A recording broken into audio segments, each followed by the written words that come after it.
Kebakaran ini terjadi di Jalan Jelawat, Gang 9 Sidomulyo, Samarinda Ilir, Rabu siang. Minimnya sumber air serta sulitnya akses menuju lokasi kejadian menyebabkan petugas kerepotan menjangkau titik api. Untuk memadamkan kobaran, warga bersama relawan damkar menggunakan alat seadanya. Warga menyebut api bermula dari rumah seorang perempuan yang diduga stres.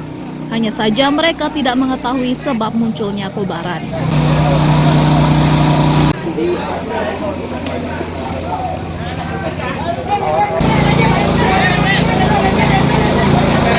Depan langgar ini ya? Ya. Rumah siapa ini, Mbak?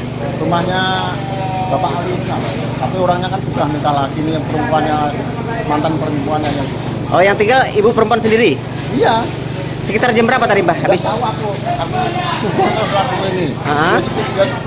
Pas sholat subuh paling. Pas sholat subuh? Iya. Habis sholat subuh baru terlihat api? Ya sudah, besar. Ibunya kemana, Pak? Yang tinggal rumah? Nggak tahu aku, rumahnya kan di bawah. Ibu Warsini yang stres itu Ibu Warsini. Oh, perempuan kah? Perempuan. Oh, yang pelaku? Perempuan, Pak. Pelaku diduga atas nama Ibu Warsini. Iya, anggota Alexander sini. Itu loh sudah diterapi anaknya sudah apa? Cuma anaknya ada di sini.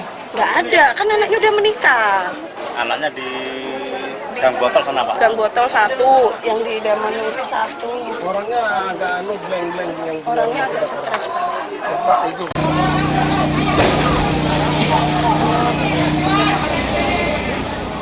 Regu pemadam kebakaran menyatakan musibah ini menghanguskan 2 rumah, serta 1 rumah ikut terdampak.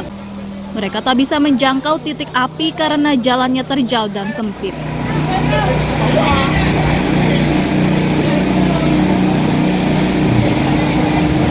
Berapa rumah yang terbakar ini, Bang? Untuk yang terbakar itu ada 2 rumah yang terdampak 1. Akses jalan sini gimana, Bang? Ada kesulitan nggak pada saat TKP? Kalau untuk aksesnya susah karena di atas gunung dan berbukit, sehingga kita menuju ke sana harus berjalan kaki. Berjalan kaki ya? Akses air sendiri bagaimana, Bang? Kenapa? Air sendiri, titik air. Kalau untuk air atau sumber air tidak ada di lokasi atau di tempat kejadian kebakaran. Lalu bagaimana untuk memadamkan api yang di atas ini, Nah, Bang? di sini kita dibantu dengan relawan menggunakan air seadanya atau sumur yang ada di lingkungan sini. Kobaran dipadamkan kurang dari 1 jam. Ironisnya, musibah ini dijadikan tontonan oleh warga. Saat ini polisi masih menyelidiki sebab terjadinya kebakaran. Amir Hamzah dan Iswanto melaporkan dari Samarinda.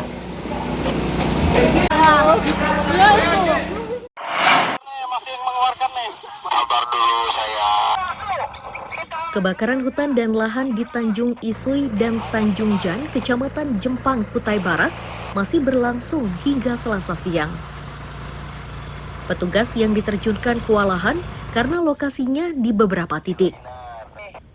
Tercatat sudah lebih 300 hektar hutan dan lahan yang terbakar.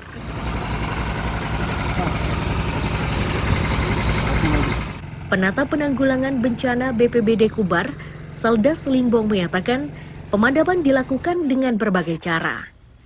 Akan tetapi belum maksimal karena jumlah petugas terbatas. Kendala lain yang dihadapi adalah sumber air yang minim serta titik apinya kini berada di tengah hutan.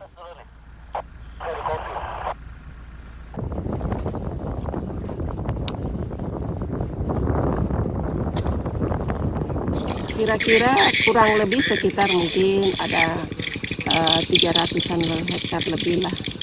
Kalau dilihat situasi daripada membaca daripada drone, karena kita kan nggak bisa melihat secara visual, lewat drone itu bisa kita lihat. Namun kalau ini hanya bisa dilihat dari spot-spot, jadi perhitungan kasarnya itu ya kurang lebih 300-an hektar.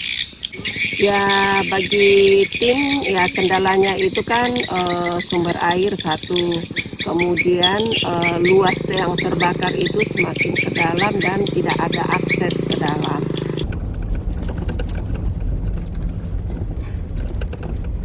Petugas masih terus berupaya agar kebakaran tidak meluas. Petugas mengimbau warga agar lebih waspada, terutama saat membakar lahan agar tidak menimbulkan kebakaran hutan. Amir Hamzah dan Danis melaporkan dari Kutai Barat.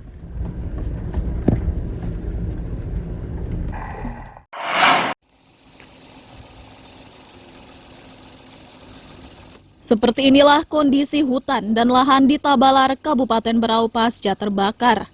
Tercatat lebih 6 hektar lahan yang hangus. Selain dipicu kekeringan, kebakaran ini diduga akibat pembukaan lahan. Kapolsek Tabalar, Ibtu Sukidin, akan memaksimalkan patroli gabungan agar kejadian serupa tidak terulang. Warga pun diimbau agar tidak membakar lahan sepanjang musim kemarau. Sukidin memastikan patroli ini akan berlangsung hingga 24 September 2023.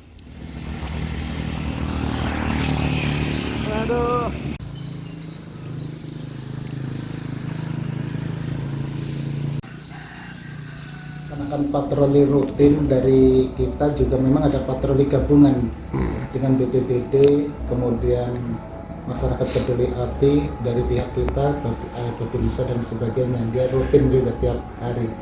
Mungkin sampai tanggal 24 yang patroli gabungan. Tapi kalau setelah itu juga kita laksanakan patroli sendiri, kemudian juga Bapin Kantimas melakukan himbauan-himbauan ke kampung-kampung, dan sampai saat ini untuk karhutlah sementara di kita sementara nihil juga ya. Untuk hotspot juga nihil dalam setelah kejadian itu baru ada 1 kali aja.